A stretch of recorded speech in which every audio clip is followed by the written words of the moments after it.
ഒരു നിമിഷം അവൻ്റെ മുഖം വലിഞ്ഞു മുറുകി. ചായ കുടിച്ച് തീർത്ത് ഒരു ടീഷർട്ടും എടുത്ത് ചായ ഗ്ലാസുമായി അവൻ അടുക്കളയിലേക്ക് നടന്നു. കാശി അടുക്കളയിലെത്തുമ്പോൾ അവിടെ ഉത്തരയും ശിവപ്രിയയും ഉണ്ടായിരുന്നു.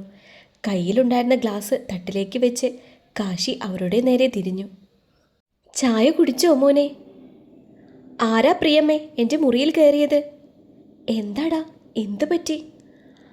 ആരാ എൻ്റെ മുറിയിൽ കയറിയതെന്നാ ചോദിച്ചത്.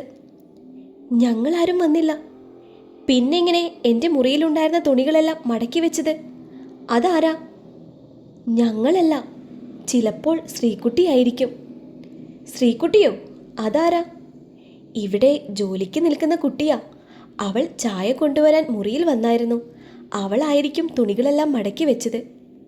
പ്രിയമ്മയ്ക്ക് അറിയില്ലേ എൻ്റെ കാര്യങ്ങൾ വേറെ ആരും നോക്കുന്നത് എനിക്കിഷ്ടമല്ല എന്ന്? പോട്ടേടാ, അതൊരു പാവം കുട്ടിയാ. ഉത്തരമ്മേ, അമ്മ മിണ്ടാതിരിക്കേ. അപ്പച്ചി, അവൾ എവിടെ? തുണി കഴുകാൻ പോയി. ഒന്ന് നീട്ടി മൂളിയ ശേഷം കാശി മുറിയിലേക്ക് നടന്നു. ഉത്തരയെ ഒന്ന് നോക്കിയ ശേഷം അവർ നൽകിയ ചായ ഒരു മഗ്ഗിലെടുത്ത് പ്രിയ മുറിയിലേക്ക് നടന്നു. കൊള്ളാലോ, ഇതുവരെ എഴുന്നേറ്റില്ലേ? അമ്മയുടെ പൊന്ന് എഴുന്നേറ്റേ. എഴുന്നേൽക്ക്. മഗ് ടേബിളിൻ്റെ പുറത്തേക്ക് വെച്ച് കട്ടിൽ പുതച്ചു മൂടി കിടന്നിരുന്ന പെൺകുട്ടിയെ തട്ടി വിളിച്ചുകൊണ്ട് ശിവ പറഞ്ഞു. ആദ്യമായി പുറത്തേക്ക് വന്നത് സുന്ദരമായ കാൽവിരലുകളായിരുന്നു.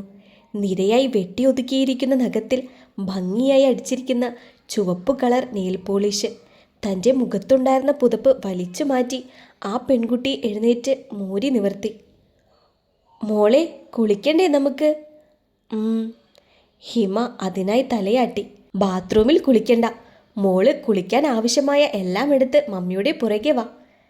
എന്തിനെന്ന രീതിയിൽ ആ പെൺകുട്ടി പ്രിയയ്ക്ക് നേരെ ആംഗ്യം കാണിച്ചു.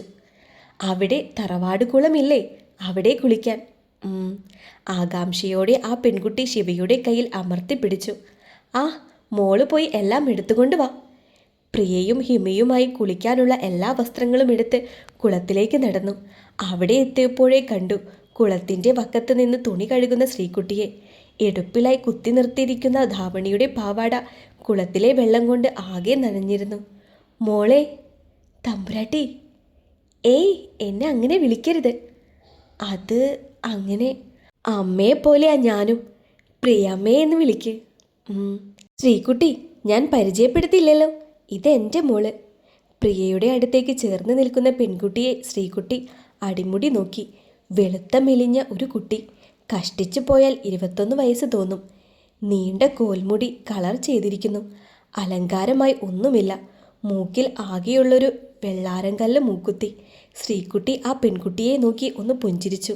തിരിച്ച് ഹിമയും. മോളെ, ഞാൻ അങ്ങോട്ട് പോവാ, നിങ്ങൾ കുളിച്ച് കയറിയിട്ട് വാ. ഉവ്വ്. ശിവപ്രിയ പോയതും ഹിമ പടിക്കെട്ടിലേക്കിരുന്നു. കാലുകൾ വെള്ളത്തിലേക്കിട്ടു. തണുപ്പേറ്റ് കാലുകൾ വലിച്ചു. എന്താ, തണുക്കുന്നു? കുട്ടി എന്ത് ചെയ്യാ? പഠിക്കാ? എന്തിന്? ആംഗ്യ രീതിയിൽ അവൾ ഡിഗ്രിക്ക് പഠിക്കുവാന്ന് കാണിച്ചു. എന്ത്? ഹിമ വീണ്ടും അത് കാണിച്ചപ്പോഴാണ് ശ്രീകുട്ടിക്ക് ഹിമ സംസാരശേഷിയില്ലാത്ത കുട്ടിയാണെന്ന് മനസ്സിലായത്. ശ്രീകുട്ടിയുടെ ദയനീയ നോട്ടം കണ്ടിട്ടാണോ എന്തോ ഹിമ അവൾക്കായി ഒരു ചിരി നൽകി. ഹിമ കുളിച്ച് കയറിപ്പോയപ്പോഴും ശ്രീകുട്ടിയുടെ ജോലി ഒതുങ്ങിയിരുന്നില്ല. അവൾ വീണ്ടും ഒന്നുകൂടി കിടന്നു വസ്ത്രങ്ങൾ കഴുകാൻ തുടങ്ങി. അപ്പോഴാണ് അങ്ങോട്ട് പ്രിയ എത്തിയത്. കയ്യിലൊരു ബക്കറ്റും മറുകയിൽ തുണികളുമുണ്ട്. കുളിക്കാനുള്ള തയ്യാറെടുപ്പിലാണ് വന്നതെന്ന് അവൾക്ക് മനസ്സിലായിരുന്നു. എന്താ ശ്രീകുട്ടിയെ, പണിയൊന്നും കഴിഞ്ഞില്ലേ? ഇല്ല, തീർന്നു. എവിടുന്ന്? ഇതൊരു കുന്നുണ്ടല്ലോ. എന്താ, ഞങ്ങൾ വരുന്നതിനനുസരിച്ച് അമ്മ പറഞ്ഞോ ഈ കർട്ടനും ബെഡ്ഷീറ്റുമൊക്കെ കഴുകിയിടാൻ? അല്ല, തമ്പ്രാട്ടിക്ക് നിർബന്ധമാണ് എല്ലാ ആഴ്ചയും കർട്ടനൊക്കെ കഴുകിയിടണമെന്ന്. ഈ അമ്മയ്ക്കിതെന്താ, അധികം പൊടിയൊന്നുമില്ലല്ലോ. 1 മാസം കൂടുമ്പോൾ കഴുകിയാലും കുഴപ്പമില്ല. പ്രിയയെ നോക്കി പുഞ്ചിരിച്ചുകൊണ്ട് ശ്രീകുട്ടി വീണ്ടും അവളുടെ ജോലിയിലേക്ക് മുഴുകി. ഞാനും സഹായിക്കാം നിന്നെ. വേണ്ട പ്രിയാമ്മേ, ഞാൻ ചെയ്തോളാം, കുറച്ചല്ലേ ഉള്ളൂ. കണ്ടാലേ അറിയാം, കുറച്ചേ ഉള്ളൂ. 1 മണിക്കൂർ കൂടുതലായില്ലേ നീ വെള്ളത്തിൽ നിൽക്കുന്നത്. വയ്യാണ്ട് കിടന്നു പോകും കുട്ടി. ഇങ്ങതാ. ശ്രീകുട്ടിയുടെ കയ്യിൽ നിന്ന് തുണി വാങ്ങി പ്രിയയും കഴുകാൻ തുടങ്ങി. പ്രിയാമ്മേ.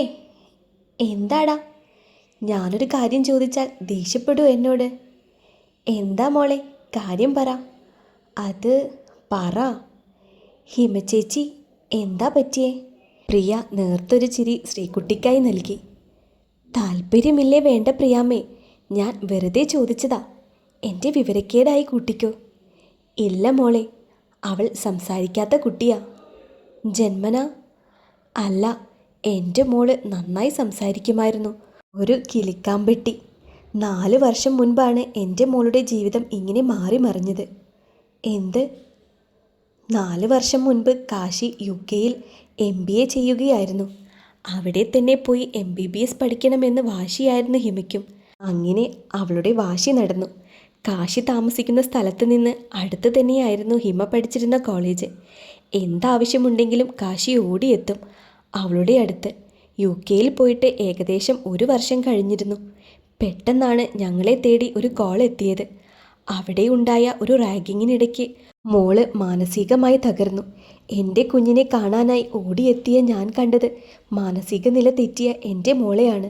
റാഗിങ്ങിൻ്റെ ഷോക്കാണോ എന്തോ കുഞ്ഞിൻ്റെ സംസാരശേഷി നഷ്ടപ്പെട്ടിരുന്നു.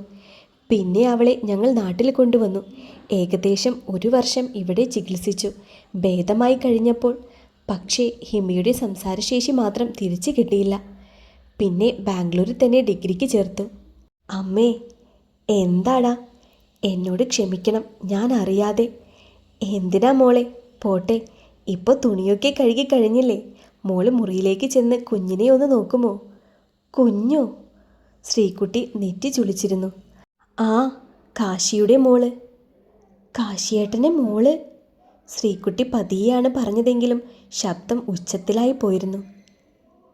എന്താ, അറിയില്ലേ കാശിയുടെ മോളെ? ഇല്ല. അത് കൊള്ളാം. സത്യമായിട്ടും എനിക്ക് കാശിയേട്ടൻ്റെ കല്യാണം കഴിഞ്ഞ കാര്യം പോലും അറിയില്ല. അവന് 4 വയസ്സുള്ള മോളുണ്ട്, അമ്മു. അന്മയ കാശിനാഥൻ. അമ്മുവിൻ്റെ അമ്മ? അവൻ ഡിവോഴ്സാണ്. അവളിപ്പോൾ UK-യിൽ എവിടെയോ ഉണ്ട്. ശ്രീകുട്ടി ഒന്ന് പോയി മോളെ ഉണർത്തുമോ? എന്തെങ്കിലും കഴിക്കാൻ കൊടുക്ക്. മനസ്സിലാകെ ഒട്ടേറെ സംശയങ്ങളുമായി ശ്രീകുട്ടി പ്രിയയുടെ മുറിയിലേക്ക് നടന്നു. മുറിയുടെ മുന്നിലേക്ക് ചെന്നതും അകത്തേക്ക് കയറാൻ അവൾ ചെറുതായി ഒന്ന് മടിച്ചു. പിന്നെ ഒരു ദീർഘനിശ്വാസം എടുത്തുകൊണ്ട് അകത്തേക്ക് കയറി. അകത്തേക്ക് കയറിയപ്പോൾ കണ്ടു കട്ടിലിൻ്റെ ഓരം ചേർന്നുറങ്ങുന്ന ഒരു സുന്ദരി കുട്ടിയെ. കണ്ടാലേ അറിയാം 3 വയസ്സ് പ്രായമേ ഉള്ളൂ. ഒരു ബേബി പിങ്ക് കളർ നിക്കർ മാത്രമാണ് ധരിച്ചിരിക്കുന്നത്. അവളെ തന്നെ നോക്കിക്കൊണ്ട് ശ്രീകുട്ടി കട്ടിലിൻ്റെ ഓരം ചേർന്ന് നിന്നു. അവളുടെ മുഖത്താകെ കണ്ണോടിച്ചു. മുഖത്തുണ്ടാക്കുന്ന മാറ്റങ്ങൾ ശ്രദ്ധിച്ചപ്പോഴാണ് ആള് ഉണരാൻ പോകുന്നു എന്ന് അവൾക്ക് മനസ്സിലായത്. പതിയെ തൻ്റെ കൈവിരൽ കുഞ്ഞു കവളിലായി അവൾ ഒന്ന് തൊട്ടു നോക്കി. പെട്ടെന്ന് ഡീ! ഒരു അലർച്ച കേട്ട് പേടിച്ച് ഞെട്ടിക്കൊണ്ടാണ് അവളപ്പോൾ തിരിഞ്ഞു നോക്കിയത്. തൻ്റെ മുന്നിലായി വാതിലിനോട് ചേർന്ന് നിൽക്കുന്ന രൂപത്തെ കണ്ടപ്പോഴേ ആ അലർച്ച കേട്ടുകൊണ്ട് തന്നെ ഉറങ്ങിക്കിടന്ന കുഞ്ഞും ഞെട്ടി എഴുന്നേറ്റിരുന്നു. അവളെ തള്ളി മാറ്റിക്കൊണ്ട് അവൻ വേഗം കുഞ്ഞിനെ കയ്യിലെടുത്തു. കാശിയുടെ കഴുത്തിൽ കൂടെ കൈയിട്ട് കുഞ്ഞവൻ്റെ മുഖത്തേക്ക് നോക്കി. എന്തൊക്കെയോ പരിഭവങ്ങൾ പറയാൻ തുടങ്ങി. കാസി!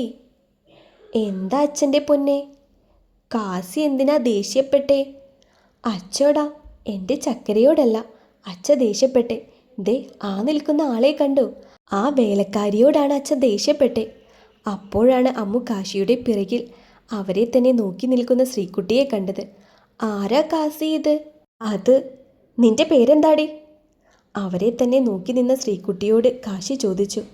ശ്രീകുട്ടി, ഇങ്ങനത്തെ പേരല്ലല്ലോ അച്ചമ്മ പറഞ്ഞത്. ശ്രീ പാർവതി എന്ന യഥാർത്ഥ പേര്. നിന്റെ ചെല്ലപ്പേര് ഇവിടെ വേണ്ട, കേട്ടല്ലോ. പിന്നെ നിന്നെ എന്തിനാ അമ്മായി ഇങ്ങോട്ട് പറഞ്ഞു വിട്ടതെന്നറിയുമോ? നിന്റെ ആംഗ്യമൊന്നും വേണ്ട, വാ തുറന്ന് പറ. അറിയാം. എന്തിനാ? മോളെ നോക്കാനല്ലേ? നേരം ഇതായിട്ടും അവൾ എഴുന്നേറ്റില്ല. അവളെ ഉണർത്തി കുളിപ്പിച്ച് എന്തെങ്കിലും കൊടുക്കാനാ നിന്നെ എങ്ങോട്ട് വിട്ടത്, അല്ലാണ്ട് എന്തോ കാഴ്ച കാണുന്ന പോലെ നോക്കി നിൽക്കാനല്ല. ഉവ്, സാധാരണ മോളുടെ കാര്യം ഞാനാണ് നോക്കുന്നത്. ഇപ്പോൾ ഇവിടുത്തെ കാര്യം എനിക്ക് കുറച്ച് അധികം പെൻഡിങ് വർക്ക്സ് വന്നിട്ടുണ്ട്. അപ്പോൾ മോളെ നോക്കാൻ സമയം കിട്ടില്ല. അതിനാ നിന്നെ ഇവിടെ നിർത്തിയിരിക്കുന്നത്. ഉവ്, രാവിലെ ഒരു 7 മണിയാകുമ്പോൾ വരണം. നിനക്ക് എത്ര മണിക്കാ ജോലി?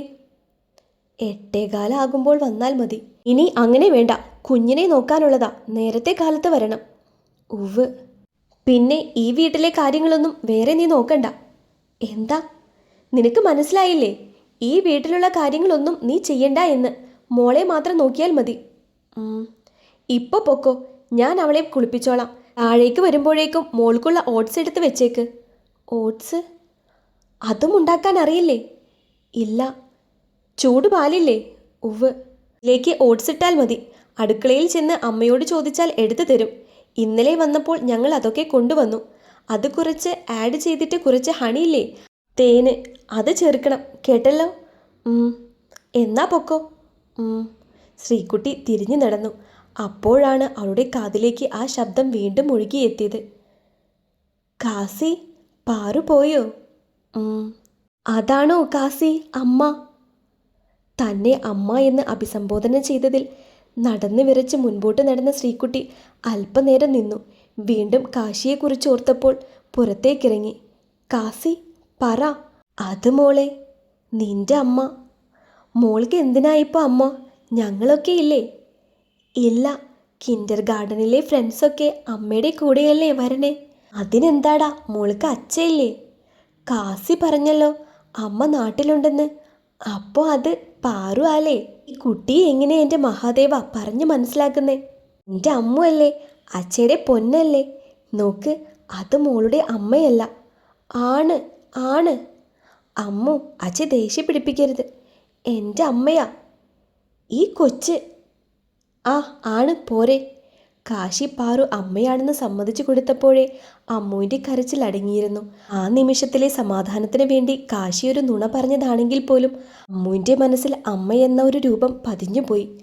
വൈകുന്നേരം അല്പം താമസിച്ചിരുന്നു ശ്രീകുട്ടി മനയിൽ നിന്നിറങ്ങിയപ്പോൾ. ഇറങ്ങുന്നതിനു മുൻപ് ഒരിക്കൽ കൂടി കാശി അവിടെ നാളെ നേരത്തെ വരണമെന്ന് മുൻകൂട്ടി ഓർമ്മിപ്പിച്ചു. മനയിൽ നിന്ന് ഇറങ്ങി കുറച്ചുപോലും ആയില്ല. ഇരുട്ട് പരവതാനി വിരിച്ച് കിടക്കുന്ന വഴിയിൽ കൂടെ അവൾ അങ്ങനെ നടന്നു. പക്ഷേ വഴിയിലെ കല്ലിങ്കൽ അവൾക്കായി ഒരാൾ കാത്തിരിപ്പുണ്ടായിരുന്നു. കലിങ്കിലിരിക്കുന്ന ആളെ കണ്ടപ്പോൾ അവൾ കിടുകിട വിറയ്ക്കാൻ തുടങ്ങി. അടുത്തെത്തിയപ്പോൾ പോലും അവിടെ ഒരാളുണ്ടെന്ന് ഓർമ്മിക്കാൻ പോലും കൂട്ടാക്കാതെ അവൾ മുൻപോട്ട് നടന്നു. എന്നാൽ ഒരു വിളി അവളുടെ കാതിൽ മുഴങ്ങിക്കേട്ടു. ശ്രീ.